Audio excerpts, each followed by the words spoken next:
There is a low battery indicator on your pack's heads-up display. It's a red light on the far right end of the display. If this light comes on at a fire scene, don't run screaming out of the building. When the light comes on, you will always have enough battery life to complete the bottle that you are currently breathing. Once you complete the bottle, the batteries must be changed to avoid potential loss of electrical components. Batteries for the air pack can be ordered on the web. We only carry one type of C-cell battery, and they are to be used in the pack. These are the Energizer industrial batteries. Do not use any other type of battery in the air pack.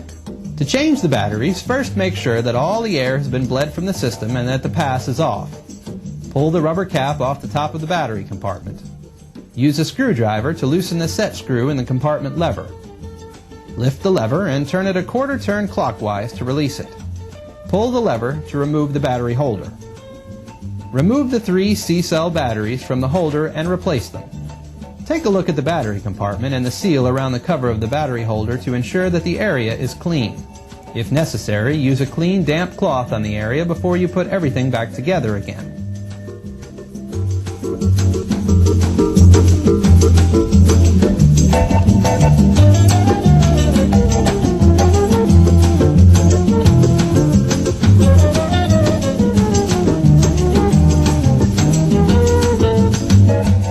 Once everything is back in place, you should check to ensure that things are working properly.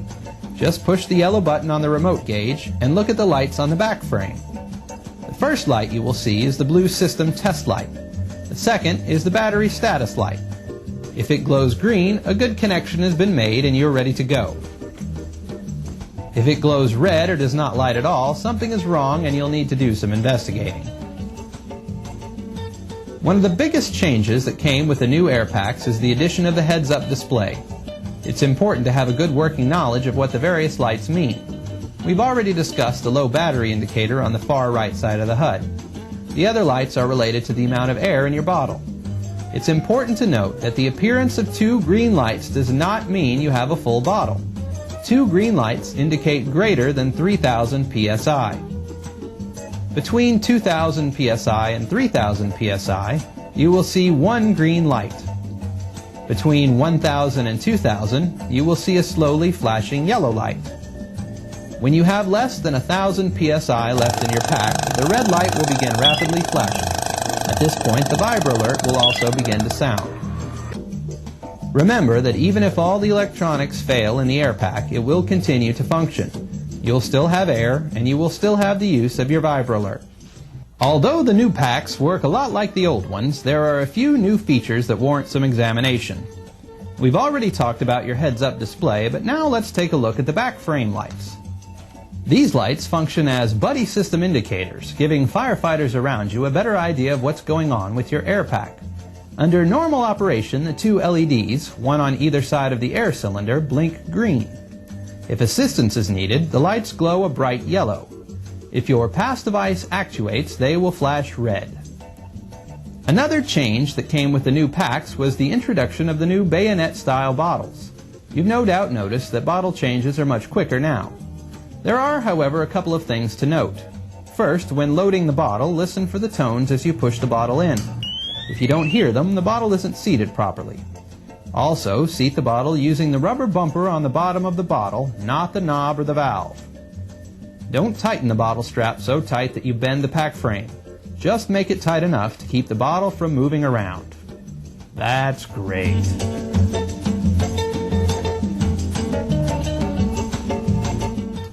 Another big but often overlooked change with the new pack is the addition of the universal RIC connection. This is a one-way check valve that makes connecting to the RIC equipment fast and safe.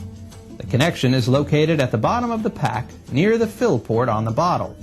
Don't confuse the fill port here with the universal RIC connection here. The fill port is a one-way valve that is used only for refilling bottles at a fill stand. Under normal operations, there is no need to touch, repair, fiddle with, harass, bother, aggravate, taunt, or otherwise disturb the fill port. To use the universal RIC connection, simply take the hose from the RIC pack, plug it into the port, and open the RIC bottle. Once the RIC bottle is connected, the air in the system will equalize the pressure between the RIC bottle and the original bottle. Using this method, the downed firefighter's pack retains use of the VibraAlert and lighting system.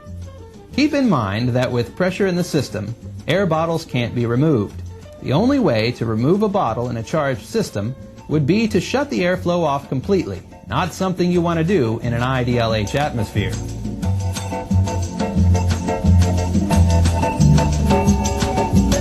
Before the introduction of the new packs, we used to have to switch regulators if we needed to change a downed firefighter's bottle. Now, simply disconnect the hose from the universal RIC connection, ensuring enough air remains in the firefighter's original bottle to last through the bottle change. Swap the RIC bottle for a new one and reconnect to the universal RIC connection.